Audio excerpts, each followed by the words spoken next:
Welcome back, fast foodies. What if I told you I have a secret recipe that will make anybody love vegetables? My name is Teresa Von Regan, and welcome to Cooking with Teresa. Let's jump in to cooking tamari broccoli. Step 1. Heat your burner to medium or medium-high heat depending on your burner strength. Then, after 1 minute, pour the olive oil in the pan or pot. Step 2. Add the minced garlic to the olive oil and let it cook for about 1 to 2 minutes until it's slightly getting golden brown. Step 3. Add your broccoli to your olive oil and minced garlic mixture, stirring frequently for about 5 minutes.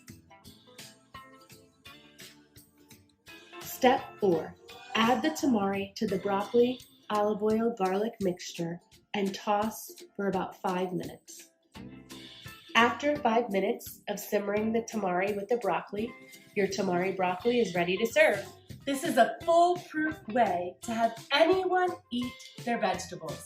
Don't forget, smash that subscribe and like and comment below with what recipe you want to see next.